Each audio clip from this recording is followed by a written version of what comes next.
Oi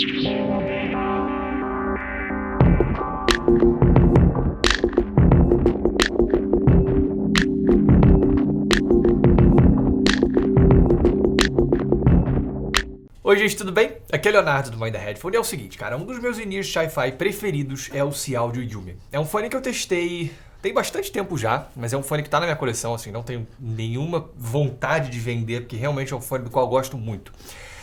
E a questão pra mim é que o Yumi tem uma tonalidade que eu considero absurdamente bem julgada. É um fone que pros meus ouvidos é muito natural.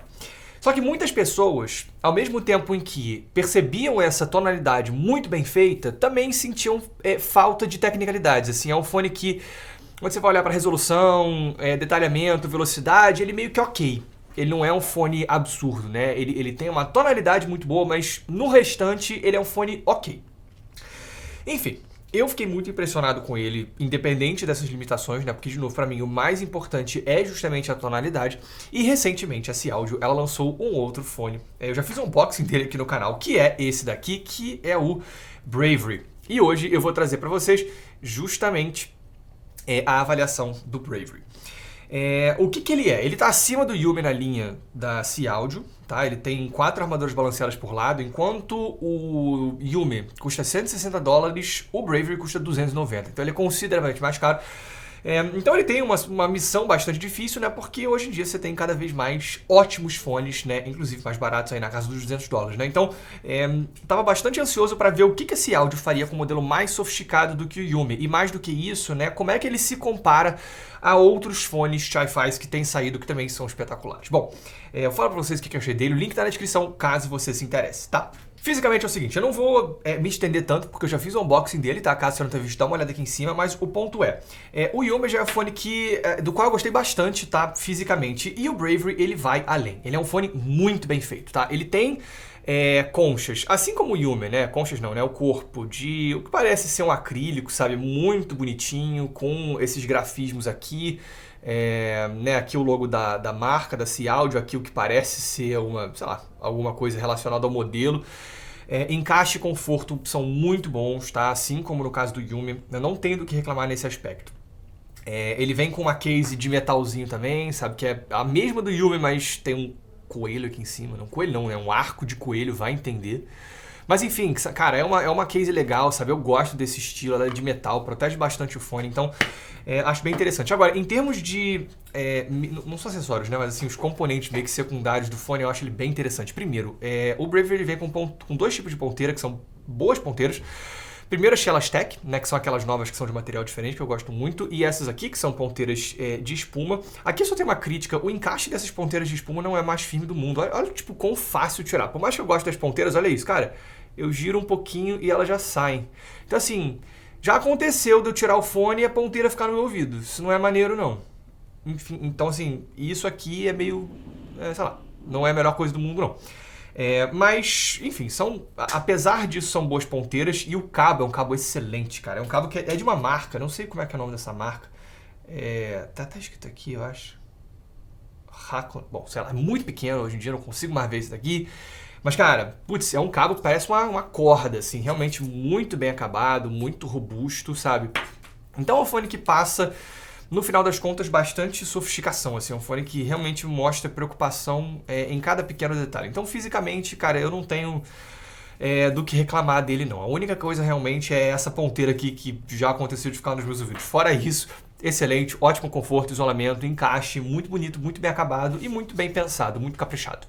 Em termos de som, é o seguinte, eu recebi esse fone há bastante tempo e é um fone que eu demorei para realmente entender e apreciar. Ele tem algumas características que são um pouquinho diferentes e que realmente, assim, acho que é isso. Eu levei tempo para pegar qual é a dele. Hoje, o que eu vejo? Para mim, uma palavra que define esse fone é refinado. Ele tem uma sonoridade que eu considero extremamente refinada. Assim, delicada, sabe? Polida, meio que é assim que eu escuto a sonoridade que ele traz. É uma sonoridade que é fenomenal para várias situações, mas às vezes, ele pode passar um pouquinho do ponto e pode incomodar um pouquinho. Mas vamos por partes. Bom, como sempre, vou começar pelos graves. Porque os graves têm uma personalidade que para mim é bastante diferente do Yumi. Porque são graves mais cheios. que acontece? Ao contrário de muita gente, eu não achei os graves do Yume tímidos. Não acho que sejam. Eu acho que o Yume tem graves que são... Eles não têm o boost no mesmo grau do boost, sei lá, da Moondrop, por exemplo, né, ou do 7Hz Timeless, de muitos fones que eu tenho testado mais recentemente. Eles são, sim, graves um pouco mais comedidos, mas ao mesmo tempo eles não são graves comedidos como de um Etymotic R4SR, do Team P1, nada assim, sabe? São graves que têm uma presençazinha ali a mais. Tá? Eu gosto dos graves do Yume. A questão é, o Bravery, ele segue uma linha mais de uma Moondrop da vida. Então são graves que são consideravelmente mais cheios, mais presentes. Não acho que sejam, em geral, assim, não diria que sejam que são graves exagerados, mas são graves que são acima do neutro, sabe? Eles são mais cheios, né? Tem mais força, tem mais presença neles. Realmente, em termos de quantidade, eles são muito parecidos com os graves do Moondrop Kato e do 7Hz Timeless, tá? Em termos de quantidade. Mas, por outro lado, eu acho que tem alguns aspectos, né? Eu diria que até que os graves são o que eu menos gosto no Bravery. Porque são duas questões. Primeiro, em termos de quantidade, como eu falei, eu acho que eles são bem julgados, né? São graves como do Kato, do Timeless, que são fones que eu gosto muito, inclusive pelo desempenho nos graves. Só que eu acho que ele poderia ter, até pelo preço, né? Por ser muito mais caro, eu sinto um pouquinho de falta de definição, sabe? Um pouquinho de falta de, tipo... a presença é muito boa, eles são cheios, sabe? São autoritários, tipo, extensão é legal também. Mas eu acho que falta um pouco de definição, falta um pouco de impacto, falta um pouco de textura. Eles não trazem a definição que eu gostaria para um fone que, no final das contas, é muito mais caro do que um Kato, né? Ou um Timeless, por exemplo. Então, os graves são o que mais me decepcionou no Bravery. Não é uma grande decepção, não são graves ruins. É só porque eu acho que, pelo preço, eles poderiam trazer um upgrade significativo em relação a esses outros fones e eu não acho que traga. Pelo contrário, até.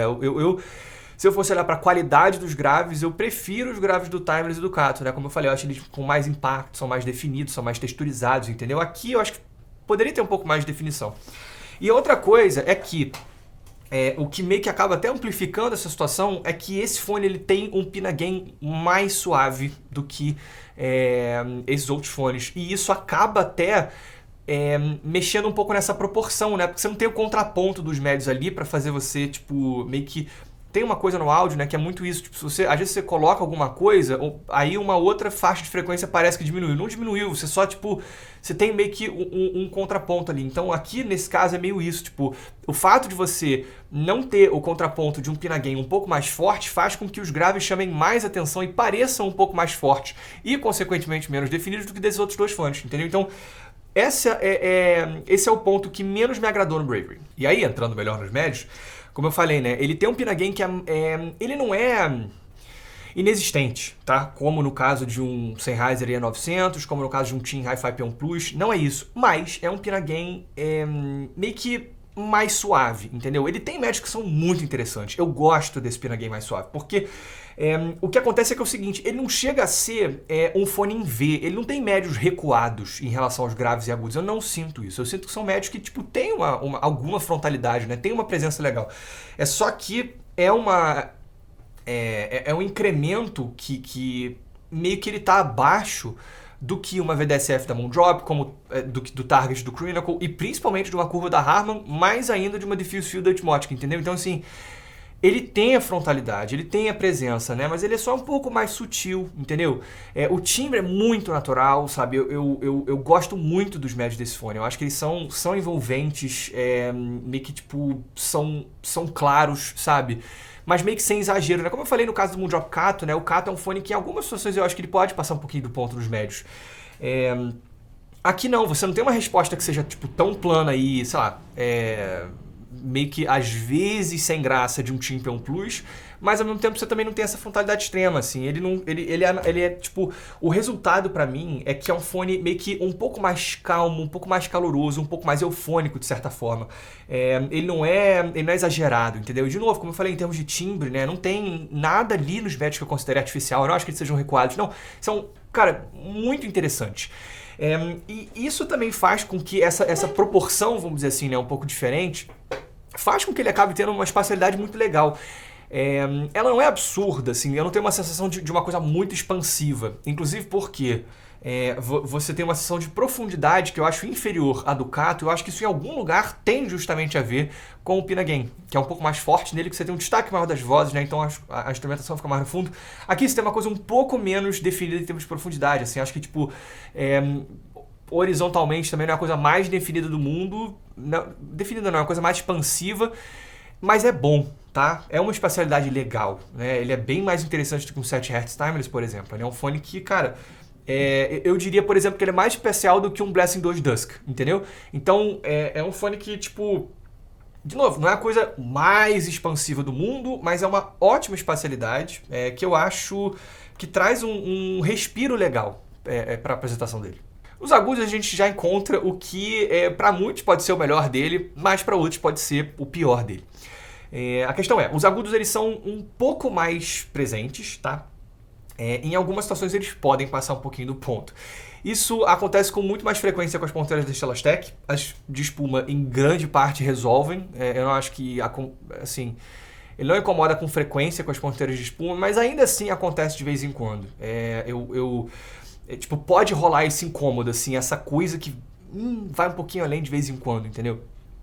Eu lembro que quando eu recebi esse fone, eu tava com o Vidix Diamond Shrink, e eu sentia que ele era um fone que trazia uma implementação dessa tonalidade um pouco mais brilhante, porque o Bravery é um pouco mais brilhante, de uma maneira um pouco melhor executada. Assim, porque ele é mais aberto, o Vidix, mas ele não, pra mim, pelo menos, ele não chegava a passar do ponto. Mas passando mais tempo com o Bravery, eu consegui entender melhor qual é a dele, né? O que ele tá meio que querendo trazer. E hoje a minha sensação é que não, cara. É uma tonalidade que funciona muito bem, porque, de novo, ele é um fone um pouco mais escuro, um pouco mais eufônico, mais caloroso, mas com essa dose extra de brilho e definição, entendeu? E isso, em muitas situações, pode ser muito bom. Hoje eu sinto que são agudos sim um pouco mais presentes, mas muito articulados e definidos, muito, sabe? Com muita... o timbre é espetacular, sabe? Você escutar, putz, uma Esperança Spalding, né? Que é o primeiro álbum dela, aliás, o segundo, perdão. É um álbum que eu gosto muito, porque eu acho que os agudos são muito bem gravados ali. E, cara, aqui você tem essa coisa do timbre muito preciso, sabe? Muita definição, sabe? Ele não tem nenhuma sensação de agudos um pouco mais metálicos, o que pode acontecer com um fone só de armadura balanceada. Não tem isso aqui, tem extensão muito boa também, sabe? É um fone que passa realmente a sensação de que, cara, os agudos vão embora, sabe? Eles não decaem muito, pelo menos de maneira perceptível ali no... Claro, ele não tem a extensão absurda do TIM P1, né? Que tem muita atividade na região do ar. Não é isso.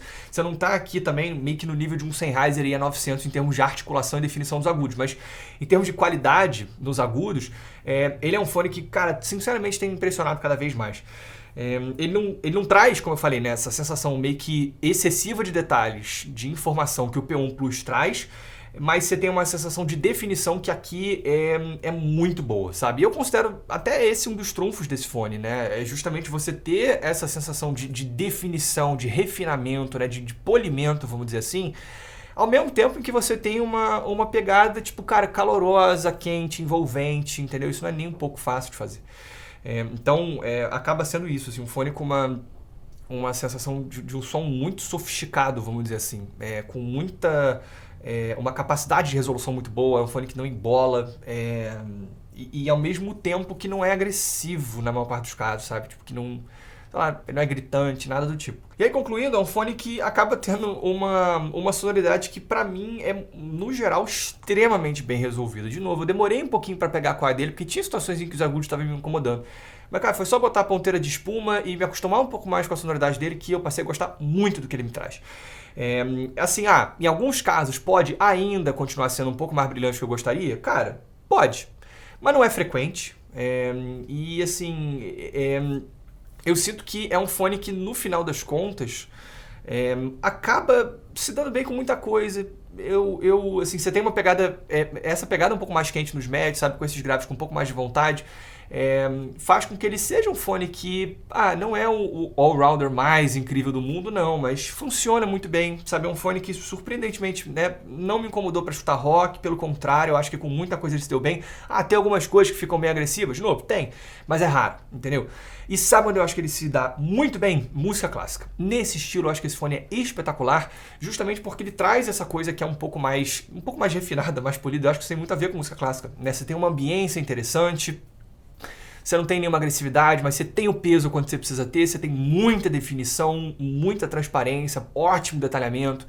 Eu acho que funciona muito bem com esse estilo. Inclusive, em algum nível, ele me lembra um pouco a tonalidade de um Sennheiser HD800S, mas com mais graves. É meio por aí o que ele traz, entendeu? Em termos de tonalidade. Agora, tendo dito tudo isso, será que ele vale o preço? Vale, cara, quase $300? Eu acho que depende. Sinceramente, assim, eu acho que, cara, vai muito de gosto, porque, sei lá, você tem, por exemplo, um Blessing 2 Dusk. Para muita gente, o Blessing 2 Dusk vai ser um fone que é mais meio que natural, mas ao mesmo tempo não é tão refinado. Acaba que depende, cara. Assim, sinceramente, eu acho que tá cada vez mais ficando mais difícil escolher um fone, porque são muitas opções muito boas. Felizmente, o Bravery é uma dessas opções. É isso, gente. Espero que vocês tenham gostado. Se vocês tiverem gostado, clique no botão de like. Se vocês tiverem gostado muito, se inscrevam no canal. Um grande abraço.